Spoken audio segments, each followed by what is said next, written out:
Écoutez jusqu'à la fin. Alors que les pays africains cherchent par exemple le financement de leur développement, nous continuons de faire l'éloge de la pseudo-réforme unilatérale du franc CFA qui laisse en l'état les instruments de la domination monétaire en vigueur et n'a constitué en vérité qu'une OPA hostile visant à tuer dans l'œuf le projet de monnaie ouest-africaine de la CEDEAO. L'Afrique, elle, pourtant, continue de parler de retrouver de la souveraineté monétaire. Mais quand j'ai interrogé, dans la foulée de ce débat, le gouvernement sur le stock d'or de la Banque centrale des États de l'Afrique de l'Ouest, qui est toujours détenu à 81% à la Banque de France,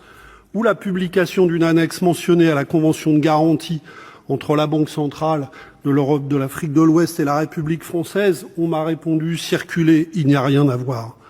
Nous parlons d'être un partenaire d'avenir du développement en Afrique, mais nous ne portons pas le fer contre l'organisation du commerce international, la nature des échanges franco-africains qui l'entravent, les traités de libre-échange foncièrement inégaux, le démantèlement des services publics et des embryons d'État social dans ces pays, la course au moins-disant fiscal, le nivellement par le bas de la protection des travailleurs, les politiques de prédation et de maxi-bénéfice des multinationales qui agissent sur place en toute impunité.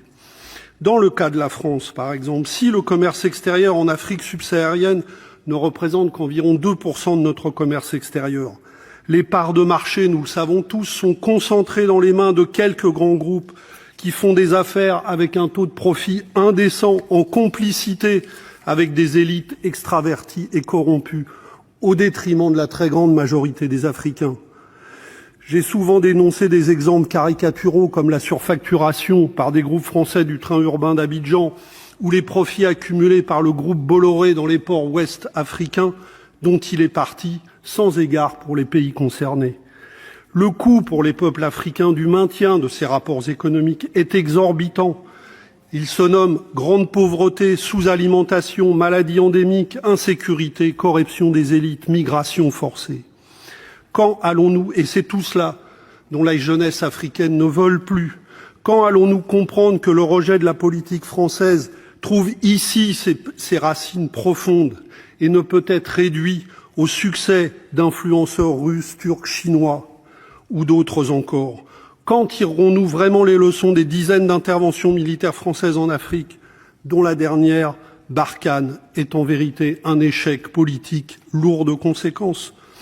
Notre politique reste à milieu des exigences populaires dans les pays africains